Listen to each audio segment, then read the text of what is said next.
Um, alright, YouTube. This is a small corner, and today, as you've probably read in the title, I'm going to be reviewing my new cell phone. It's called the LG Xenon. You've probably heard of it. Um, I think it's a great phone. Now, when I talk about the bad parts to this phone, I'm going to seem like I don't like it, but it's a great phone. And I'm not being sarcastic. It's a really great phone. I enjoy it. It's great for what I do, which is texting. I text incessantly. Kind of annoys my parents, but I text incessantly. I love texting, and if you wanted a touchscreen phone like I did, and you really want to text, be able to text too, because touchscreens usually aren't that great for texting, this is definitely the phone to go. Now, its main competitor is the Samsung Impression, and I used the Impression and a little bit before I got this phone. The Impression is about $100 more. About $100, some dollars, at least $100 more than the Xenon. They're both basically the same phone. The Impression is just a little bit bigger. A little bit, when I say a little bit, it's actually quite bigger. It's got a different kind of touchscreen. I don't really know what kind, and it can supposedly support more colors, but I think that this is just a brilliant display. Um, so I think it's great. But let's get down to the reviews. Now, the thing I'm going to focus on first is I'm going to focus on the bad parts first. Now, the first bad part I really want to focus on, and this is the thing that if this was fixed, this would probably be one of the greatest phones ever made in all of phone history.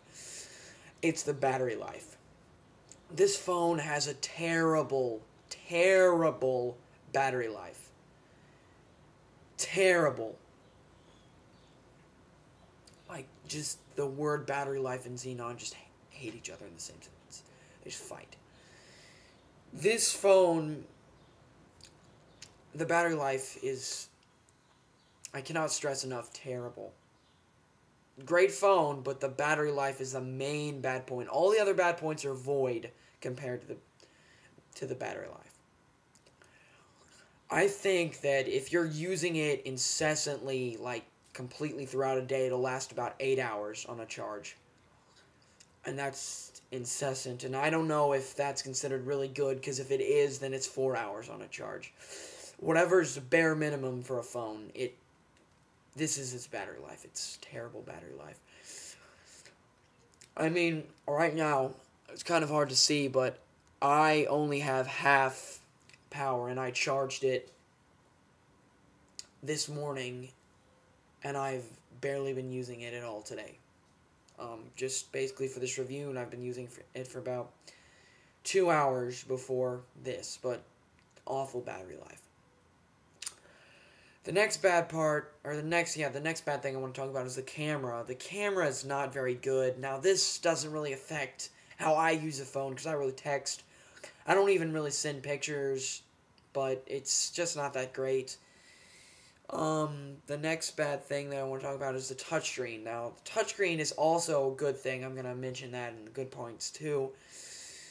But sometimes it takes a couple, presses. Look, I'll glide my finger across. Good, but now I can glide my finger across and I won't press anything. Now I'm gradually increasing pressure. Now, eventually, you just kind of have to press hard to get it to work, and that's how a lot of touchscreens are, but you can't, and it's an okay touchscreen, but I wish it could just been better.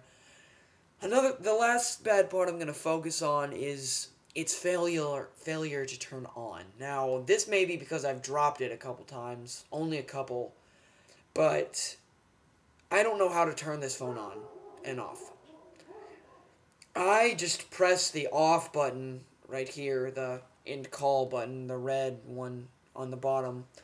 I just press that until it turns on, but I just do not know how, and it takes a while for it to turn on.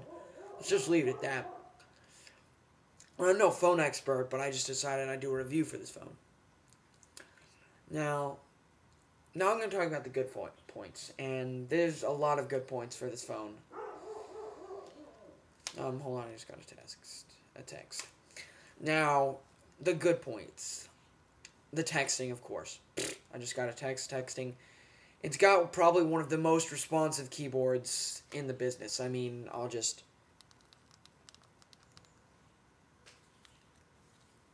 you can't really see, but... See, there you go. It's got a very responsive very responsive keyboard, and this is one of the things where the impression really failed.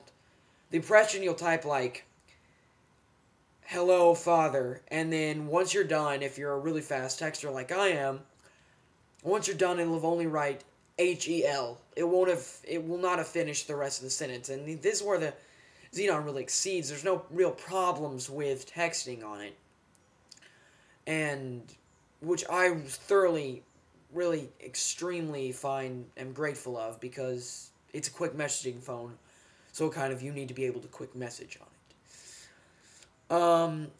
The next good point is the touchscreen, which was also a bad point, but the touchscreen has a great feel. Like, it's hard to explain, but it's just got a great feel. Hard to explain, but it just feels like a realistic touchscreen. Like, the pressure does not really affect it. It's in bad points because it kind of bothers me, but it probably will not bother you because I might not be normal. But the touchscreen just feels really nice. It might not be very sensitive, but it just feels really nice. Now, the next thing I'm going to talk about is the layout, which this might take a minute to explain. Look, there's a couple buttons right here. Look, so you want to go to your quick widget contacts. And there's my friend Morgan. And this is great because, look, you can press, like, right here, and you can just customize. Sorry. I'm just going to not talk about this. But you can just customize your contacts, add it to favorites. Really easy, very user-friendly. Add to favorites. Add in pictures. Basically, anything you want, you can add on to this. And you can add in your favorites, and you just have your contacts, just go to there.